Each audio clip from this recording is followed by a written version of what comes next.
Inilah kisah Kenshin dan Kaori, seorang pemuda kaya yang menyamar kerja sebagai cleaning service.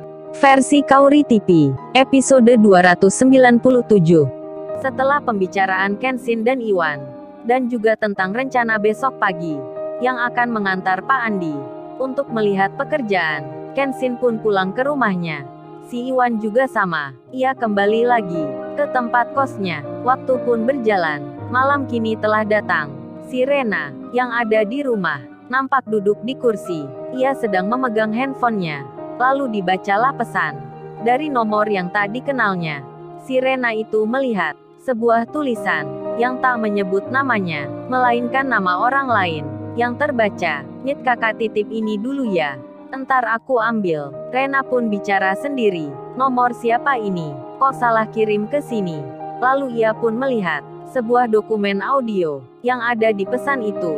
Karena penasaran, dirinya membuka dan ditekan tandanya. Ketika menyala, terdengar suara tentang percakapan orang yang lagi marah-marah, dan ada pula yang bicara merendahkan perempuan.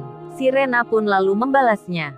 Dirinya bertanya, "Ini nomornya siapa ya? Kok tak ada nama di handphoneku?"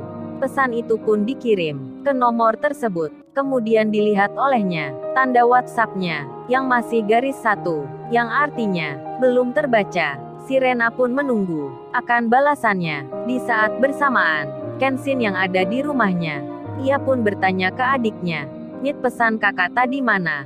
"Sini, aku pindah di komputer." Nita pun menjawab, "Pesan apa ya kak? Nggak ada pesan dari kakak." Kenshin menyahut, "Yang tadi sore itu loh Nit. Rekaman pembicaraan orang." Nita menjawab lagi, "Nggak ada tuh kak. Dari sore, nggak ada pesan yang masuk. Coba nih kakak lihat sendiri." Nita memberikan handphone ke kakaknya. Kenshin pun memeriksa, melihatnya, mencarinya, yang ternyata memang tak ada. Ia pun lalu bertanya, "Lo kemana ya? Aku kirim rekaman itu. Kok nggak ada di sini?" Kemudian Kenshin bilang, "Nit, kakak pinjam handphonemu dulu ya.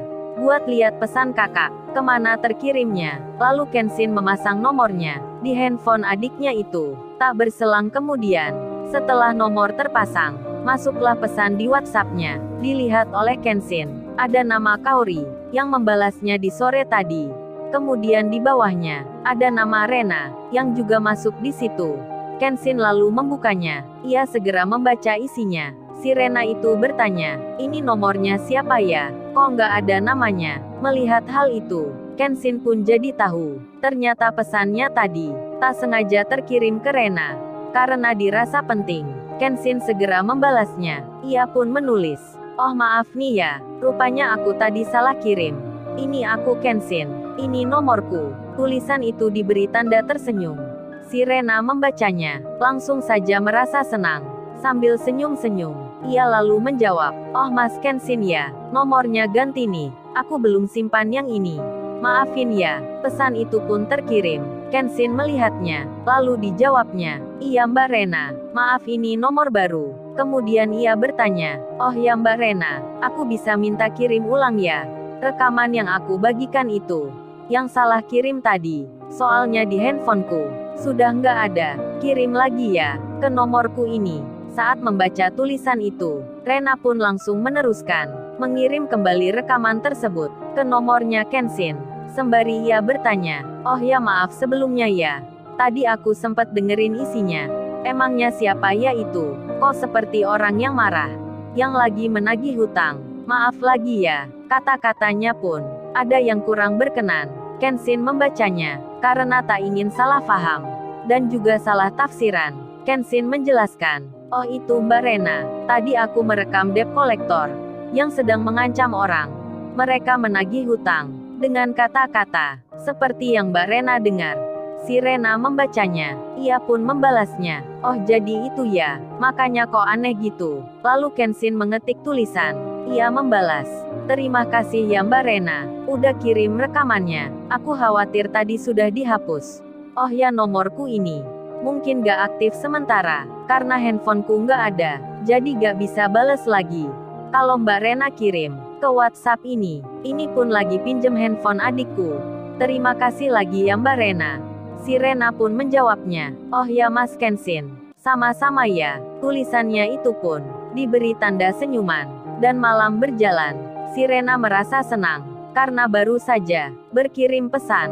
Saling bicara pada seorang pria yang bernama Kenshin. Beberapa jam pun terlewati. Pagi kini datang menjelang.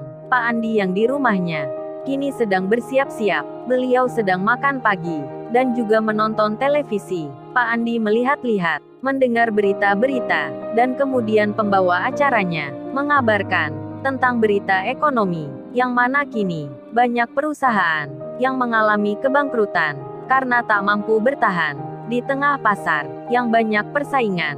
Di berita itu, nampak juga ada karyawan yang lagi diwawancara. Mereka terlihat sedih, merenung, kecewa, bahkan ada pula yang menangis. Melihat hal itu, Pak Andi jadi teringat akan pegawainya yang di bulan-bulan kemarin diberhentikan kerja. Ternyata, selain dirinya, banyak juga perusahaan yang kini sedang bangkrut, berjatuhan di masa sekarang.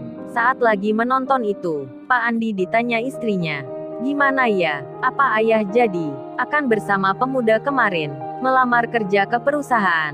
Pak Andi menjawab, "Iya jadi ma, kan kata mama ikut saja. Lagian gak ada salahnya, ayah juga gak ada kerjaan."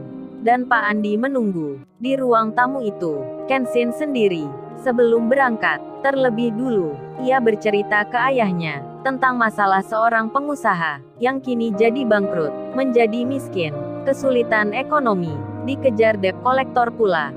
Kenshin bercerita panjang lebar ke ayahnya, termasuk nama perusahaannya, dan Kenshin pun tak lupa memutarkan rekaman dari debt kolektor yang lagi marah-marah, menagih hutang. Ayahnya pun berkata, "Oh jadi perusahaan itu ya, yang sempat masuk di berita beberapa minggu kemarin, ternyata milik orang yang kamu sebutkan. Padahal itu ayah sudah punya rencana di bulan kemarin. Ayah mau beli semua sahamnya. Tapi karena ada proyek besar dari London, ayah nggak jadi." Kemudian Kenshin bicara, "Ini ya Pak Andi ini. Orangnya kan baik. Kenshin mau mengajaknya kerja. Kasian ya kan Pak Andi sudah berpengalaman. Lagian perusahaan saat ini lagi butuh orang." Ayahnya pun bicara, "Oh ya Ken, entar ayah mau ketemu Pak Andi itu. Ayah mau tanya-tanya, entar kamu ajak orangnya ke perusahaan ayah. Dan untuk masalah debt kolektor itu, kamu hubungi aja pengacara ayah. Atau hubungi Bang Hotman. Kasih rekaman ini. Minta urus sama mereka. Hal ini sudah biasa terjadi. Bang Hotman itu pun sudah biasa menangani. Dan untuk masalah pekerjaan, entar kamu Ken ke tempatnya Rena dulu. Kasihkan job proyek yang akan dikerjakan. Ajak juga Pak Andi itu. Kan perusahaannya Rena lagi mencari tenaga ahli. Tapi tunggu, entar jangan langsung ditempatkan di situ. Ayah punya rencana lain. Kan Pak Andi itu pernah pegang perusahaan. Ayah pikirkan nanti kemana kerja yang sesuai untuknya." Dan Kenshin pun senang mendengar penjelasan ayahnya. Beberapa menit berlalu. Kini waktunya sudah tiba, dan yang ditunggu pun datang. Iwan menjemput Kenshin. Mereka janjian kemarin. Ayahnya sampai bilang, "Hei Ken, kamu ke rumah Pak Andi. Mau naik apa ini?" Kenshin menjawab, "Naik motor aja ya, kan biasa jalanan macet. Entar ke perusahaan lebih cepat." "Terus Pak Andi itu naik apa?" "Ini ya Kenshin pakai motornya Nita. Entar Pak Andi dibonceng Iwan pakai ini." Ayahnya pun geleng-geleng. Mobil mewahnya jarang dipakai, malah senang pakai motor tua pula. Ayahnya pun membiarkan, sambil tersenyum ke Iwan.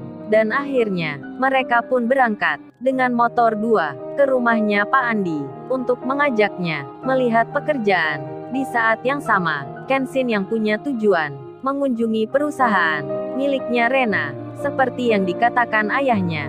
Di waktu bersamaan itu, Yudis Dirgantara, seorang cowok pengusaha yang dijodohkan dengan Rena, saat ini pun berencana akan ke tempat kekasihnya. Yudis itu bersama teman-temannya akan datang ke kantornya Rena, memberikan ucapan selamat karena perusahaannya kini sudah berjalan lagi. Oleh karena itu, ketegangan pun akan terjadi saat Kenshin nanti bicara dengan Rena, dan Yudis melihatnya. Lalu, bagaimana kisah selanjutnya? Subscribe channel ini untuk episode berikutnya. Terima kasih.